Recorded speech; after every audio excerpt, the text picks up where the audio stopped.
اس کے بعد آگے پھر غزوہ احد کے حوالے سے بڑی جو ہے وہ تفصیل کے ساتھ 2-3 رکوعات کے اندر بحث ہوئی ہے۔ غزوہ احد میں مسلمانوں کو ایک عارضی شکست ہوئی تھی، اور اس کی وجہ یہ بنی تھی کہ چند مسلمانوں نے جن کو حضور علیہ السلام نے 50 مسلمانوں کو، صحابہ کرام کو بٹھایا تھا ایک جگہ پر کہ جب تک میں تمہیں نہ کہوں تم نے یہاں سے نہیں اٹھنا،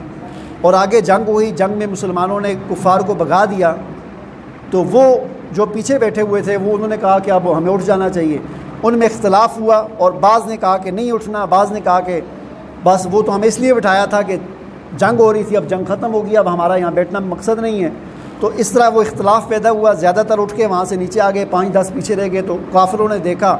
کہ یہ جگہ خالی ہو گئی ہے، پیچھے سے ہم حملہ کر سکتے ہیں، تو انہوں نے دوبارہ وہاں پر حملہ کیا، پہلے ان 5-10 کو شہید کیا اور پھر آگے پیچھے سے مسلمانوں پر حملہ کیا، جس سے بڑا نقصان ہوا۔ حضور علیہ السلام بھی کافی زخمی ہوئے، آپ کے دندان مبارک شہید ہوئے، سر میں چوٹ لگی، خون نکلا، اور بہت سارے 70 صحابہ کرام شہید ہو گئے۔ اس چھوٹی سی غلطی کی وجہ سے ایک اللہ کے رسول کی اطاعت نہ ہو سکی ایک حکم کی، اور دوسرا آپس میں تھوڑا سا اختلاف ہو گیا۔ تو یہ آپس کا جو اختلاف ہے یہ اسی طرح ہر دور میں مسلمانوں کو نقصان پہنچاتا ہے۔ اس لیے قرآن نے اور ہمارے دین و شریعت نے آپس کے اختلاف سے بچنے کی بہت تلقین کی ہے۔ آگے پھر اس جنگ کے اندر ایک اور بات یہ ہوئی تھی کہ جب افراتفری مچی تو اس نے کسی نے یہ شور کر دیا کہ حضور صلی اللہ علیہ وسلم شہید ہو گئے ہیں۔ افراتفری تھی، کوئی پتہ نہیں چل رہا تھا، تو کسی نے یہ آواز لگا دی، تو اس آواز کو سن کر صحابہ کرام کے حوصلے اور پست ہو گئے اور کمزور ہو گئے، تو اور پست ہو گئے کہ ہمارے پیغمبر صلی اللہ علیہ وسلم جو ہے وہ چلے گئے، وہ شہید ہو گئے، تو اب ہم کیا کریں گے؟ لیکن وہ ظاہر ہے وہ خبر جھوٹی تھی، بعد میں پتہ چلا، پھر سارا معاملہ ہو گیا۔ تو اللہ تعالیٰ نے اس بارے میں ایک یہاں پر ہدایت ارشاد فرمائی ہے، فرمایا کہ تمہاری جو وابستگی ہے وہ مشن کے ساتھ ہونی چاہیے، کسی شخصیت کے ساتھ نہیں ہونی چاہیے۔ اگر حضور نبی کریم صلی اللہ علیہ وسلم چلے گئے، اور جانا تو ہے، ایک ابھی نہیں گئے تو بعد میں چلے جائیں گے، تو کیا تم پھر کام کرنا چھوڑ دو گے، دین اسلام کو چھوڑ دو گے؟ تمہاری وابستگی شخصیت کے ساتھ نہیں بلکہ مشن کے ساتھ ہونی چاہیے جو اللہ کے پیغمبر نے تمہیں دیا ہے۔ فرمایا کہ وما محمد الا رسول، محمد صلی اللہ علیہ وسلم تو اللہ کے رسول ہیں،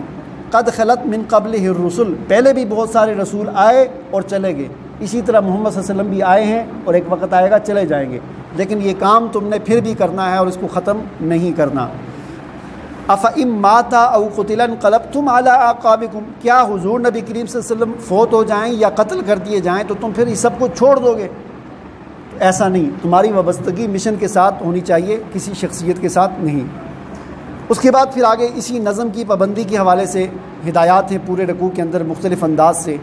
کہ اپنے نظم کی اور تنظیم کو اپنے قائم رکھنا چاہیے، اتفاق اور اتحاد رکھنا چاہیے، اپنے قائد اور امیر جو بھی ہوتا ہے اس کی اطاعت کرنی چاہیے، اس کے حکم کی فرما برداری کرنی چاہیے۔